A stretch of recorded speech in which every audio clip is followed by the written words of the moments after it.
Hello friends, welcome back to my YouTube channel Agrolog. पिछले video में हमने history of plant pathology के बारे में पढ़ा था। आज के इस वीडियो में प्लांट डिसीजेस के बारे में पढ़ेंगे।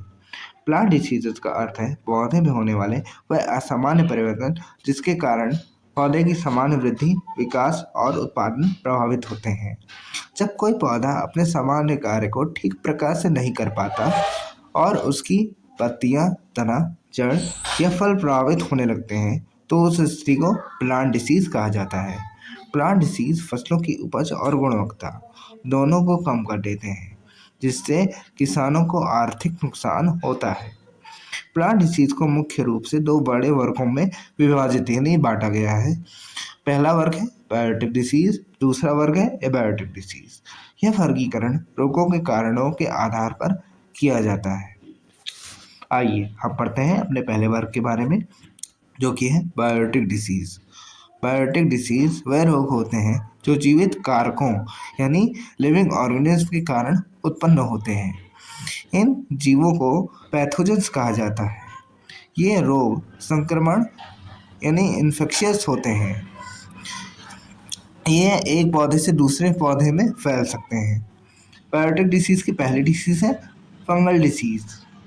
फंगल डिसीज पौधे में सबसे अधिक पाई जाती हैं। ये रोग कवक यानी फंगी द्वारा होते हैं, जो कि बीजाणुओं ठीक है के माध्यम से फैलते हैं। अनुकूल वातावरण मिलने पर ये तेजी से पूरे खेत में फैल जाते हैं, जिसके एग्जाम्पल्स हैं beet rust, rice blast, potato late blight. और इसके सिम्टम्स हैं leaf spot, blight, wilt road.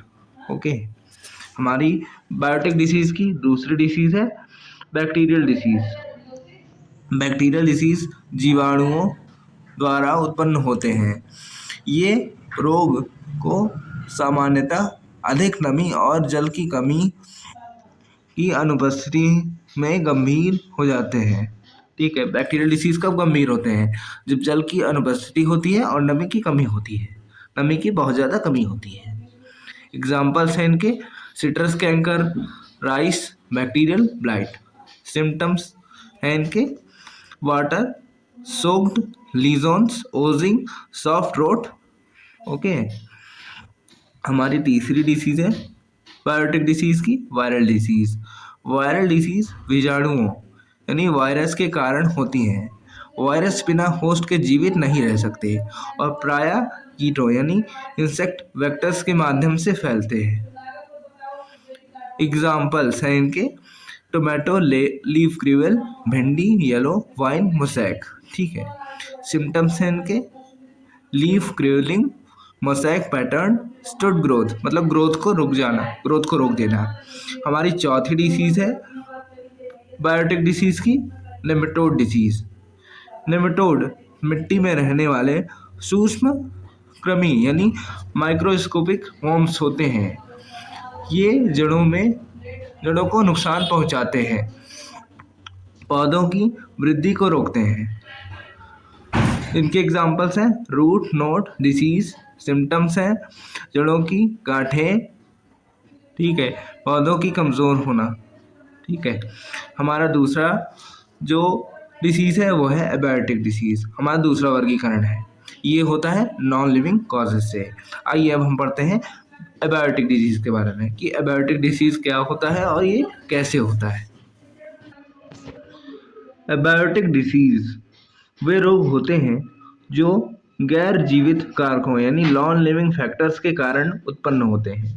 ये रोग संक्रमण नहीं होते हैं। एक बार फिर से रिपीट कीजिए हमारे साथ। एबायोटिक डिसीज क्या होते हैं? वे रोग होते हैं जो गैर जीवित कारणों यानी नॉन लिविंग फैक्टर्स से के कारण होते हैं। ये रोग संक्रमण से नहीं होते और ना ही एक पौधे से दूसरे पौधे में नहीं फैलते। इनके मेजर कॉजेज क्या हैं? नाइट्रोजन डिफिशिएंसी, अधिक या कम जल, वाटर स्ट्रेस, ठीक है, अत्यधिक तापमान, ठीक है, रासायनिक पदार्थ केमिकल्स। इसके एग्जाम्पल्स क्या हैं? नाइट्रोजन डिफिशिएंसी से क्या होता है? पत्तों का पीला पड़ना। ये किससे होता है? नाइट्रोजन डिफिशिएंसी से होता है। वाटर लूजिंग, जड़ों का सड़ना। वाटर लूजिंग से क्या होता है? जड़ें सड़ जाती हैं। और अधिक तापमान से क्या होता है, पौधों का मुरझा जाना, पौधे उससे मुरझा जाते हैं जब बहुत ज़्यादा धूप पड़ती है। जैसे गर्मियों में नहीं देखते आपकी कई सारे पौधे होते हैं, जैसे फूल वूल के पौधे हो गए, वो सब मुरझा जाते हैं ना, बहुत ज़्यादा धूप होती है, क्योंकि जब बहुत ज़्यादा धूप पड़ेगी तो पौधे जो है वो मुरझा जाते हैं। तो आइए, तो इसका कंक्लूजन क्या है। प्लांट डिसीज कृषि के लिए एक गंभीर समस्या है, क्योंकि ये फसल की वृद्धि, उत्पादन और गुणवत्ता को प्रभावित करती है। बायोटिक और एबायोटिक डिसीज दो दो प्रकार के रोग की सही पहचान और समय पर नियंत्रण से फसलों को सुरक्षित रखा जा सकता है।